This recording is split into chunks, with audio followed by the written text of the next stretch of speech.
Assalamualaikum warahmatullahi wabarakatuh. Perkenalkan, nama saya Silva Angelina Tambunan dengan NIM 1918023. Nah, di sini saya akan menjelaskan tentang tahap preprocessing dari klasifikasi batik. Pertama, dataset yang saya gunakan saya ambil dari Kaggle dataset dari Indonesian Batik Motifs ini nih. Kemudian di sini ada datasetnya.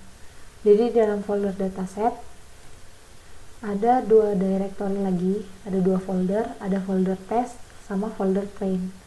Nah, masing-masing foldernya itu punya 15 folder. Jadi di dalam folder test itu ada 15 folder lagi untuk klasifikasi jenis-jenis batik yang ada gitu. Misalnya ini ada batik Bali, ada batik Betawi, Cendrawasih. Nah, di dalamnya ada 20 files untuk yang folder test. Kemudian yang folder train sama ada 15 jenis batik juga, cuman di dalamnya ada 70 files yang digunakan. Nah, tapi di dalam klasifikasi batik yang saya buat, saya tidak menggunakan 15 jenis batik, jadi saya cuma menggunakan 5 kelas, yaitu batik batik Cendrawasih, batik ikat celup, batik insang, batik sekar jagat, sama batik parang. Jadi saya cuma menggunakan 5 jenis batik saja. Nah, pertama-tama saya download dulu jenis batik yang akan saya gunakan. Setelah saya download, saya upload ke dalam Google Drive. Jadi di dalam Google Drive pertama saya buat satu folder namanya klasifikasi batik. Nah, di dalam folder klasifikasi batik ada folder dataset klasifikasi batik. Nah, di dalam sini ada folder test sama folder train.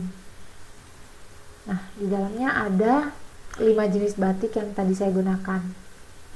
Kemudian yang ini yang train sama ada 5 jenis batik yang akan saya gunakan. Nah, kemudian untuk tahap preprocessingnya saya menggunakan Google Colab. Di sini kita ganti dulu namanya.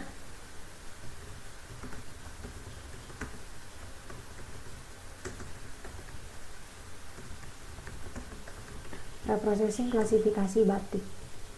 Nah, karena datasetnya saya simpan di Google Drive, otomatis dari Google Colab ke Google Drive kita harus hubungkan dulu agar datasetnya bisa kita akses dari Google Colab. Nah, pertama cara hubungkannya itu from Google Colab, import drive, kemudian drive.mount,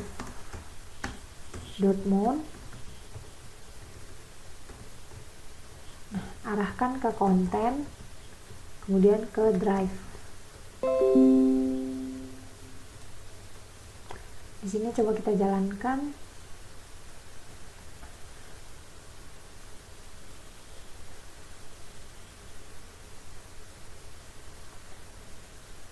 Nah, di sini ada pemberitahuan. Kita pencet aja connect to Google Drive. Kemudian pilih akunnya dan izinkan.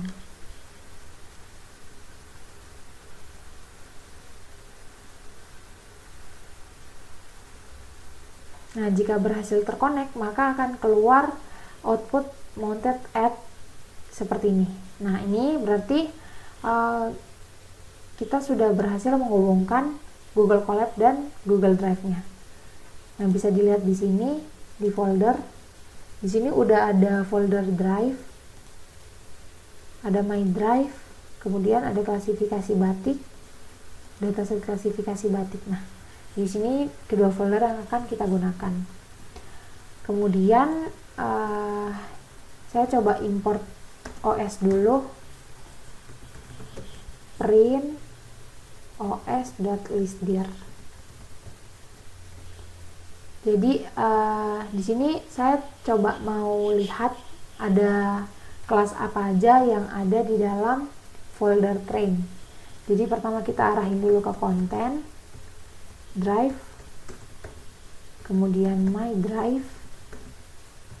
Nah, kita arahin ke klasifikasi batik, kemudian dataset klasifikasi batik, kemudian ke folder train. Coba kita jalankan. Nah, di dalam folder train ternyata ada directory nih, ada 5 kelas yang sesuai dengan dataset yang tadi kita simpan di Google Drive. Jadi ada batik Sekar Jagad, batik Parang, batik Insang, batik Ikat Celup, dan batik Cendrawasih. Nah, kemudian saya mau buat 2 directory yang akan saya arahkan ke folder test dan folder train. Pertama buat dulu train dir. Nah, kita arahkan ke konten, kemudian drive, my drive, klasifikasi batik, kemudian dataset klasifikasi batik, dan arahkan ke folder train. Nah, seperti ini. Kemudian ini kita copy aja untuk buat test directory-nya. Di sini test directory, yang folder train ini arahkan ke folder test. Oke, seperti ini. Coba dijalankan. Oke. Kemudian dalam tahap preprocessing yang saya buat, saya menggunakan image data generator dari Keras TensorFlow. Jadi sebelum kita menggunakan image data generator, kita harus import dulu from tensorflow.keras.preprocessing.image import image data generator. Nah, coba jalankan. Oke. Kita udah berhasil import image data generatornya. Kemudian kita masuk ke tahap preprocessing menggunakan image data generator. Pertama buat dulu train data gen. Nah, di sini saya pakai image data generator.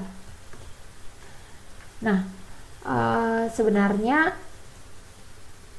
kegunaan dari preprocessing ini, jadi saya mau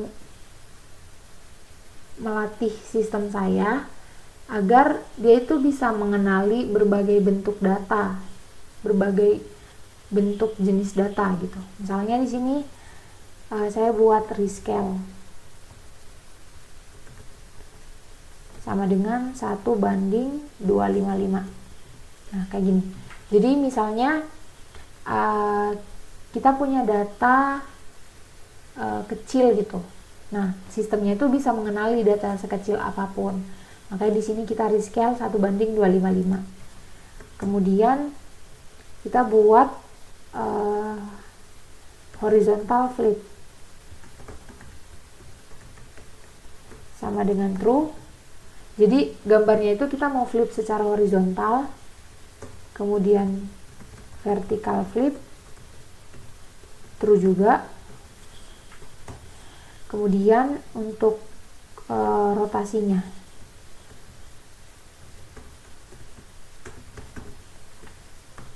kita kasih 60 derajat. Jadi rotation range ini maksudnya itu gambarnya kita mau rotasi sebesar 60 derajat gitu. Kemudian ada zoom range. Gambarnya kita mau perbesar, kita mau zoom dengan skala 0,1. Kemudian ada share range. Kita geser gambarnya dengan skala 0,3. Kemudian ada fill mode, value-nya kasih nearest kayak gini. Nah, maksudnya fill mode ini jadi misalnya dalam tahap preprocessing gitu kan, ada pixel yang hilang.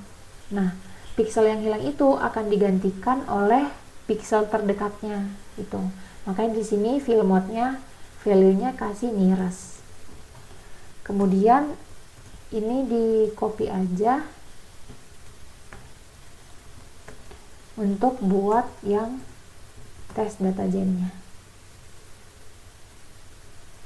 Nah, seperti ini hasilnya. Coba kita jalankan. Oke, udah berhasil ya. Mungkin sekian dari penjelasan tahap preprocessing klasifikasi batik. Mohon maaf apabila ada kurangnya. Wassalamualaikum warahmatullahi wabarakatuh. Terima kasih.